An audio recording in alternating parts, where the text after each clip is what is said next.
聖經故事：耶穌的犧牲。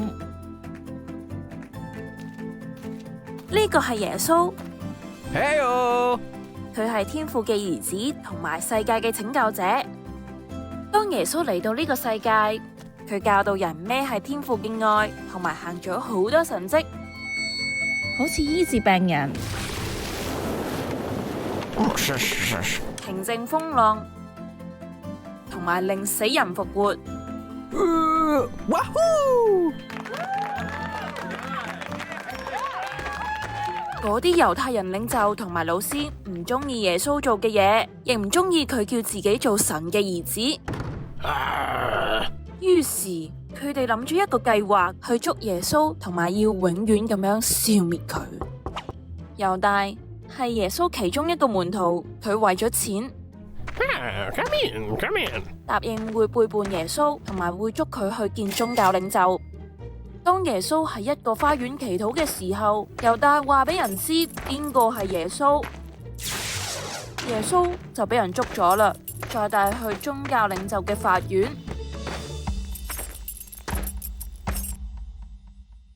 佢哋問耶穌佢係咪彌賽亞，神嘅兒子？耶穌話：我係。成個法院嘅人都好嬲，佢哋大叫話耶穌係有罪嘅，而且要處死佢。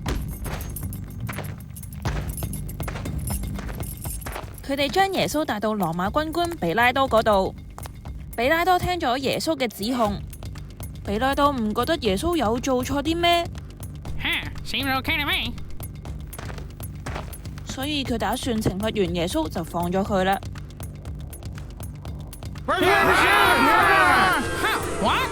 但係群眾不斷越叫越大聲，處死佢，處死佢！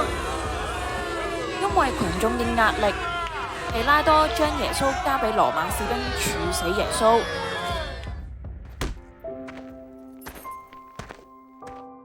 當耶穌被帶去嗰個即將被處死嘅地方，即係骷髏地，羅馬士兵就將佢釘上十字架，等耶穌慢慢死去。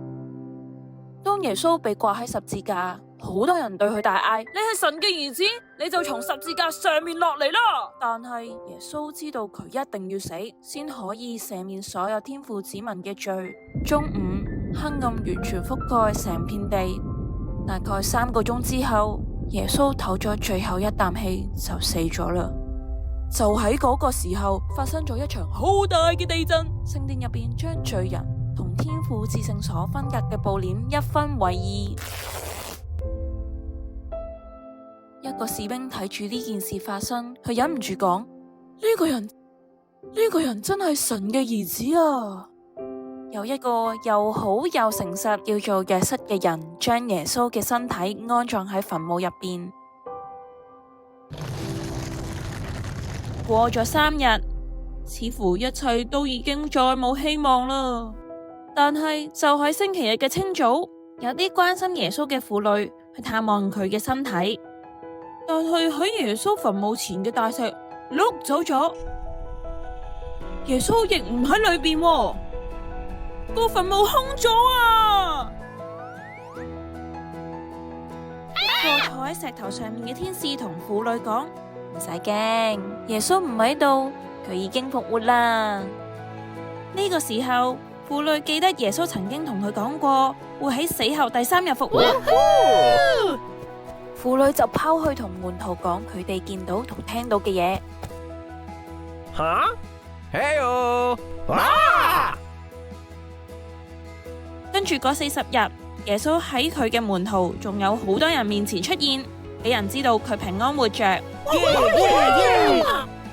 佢解釋佢嘅死同埋復活係唯一一個方法，令到每個人嘅罪可以被赦免，咁樣大家就可以永遠同天父一齊。因為天父好愛呢個世界，所以佢派佢嘅獨生子嚟到，信耶穌嘅人就唔會死，反而會得到永生。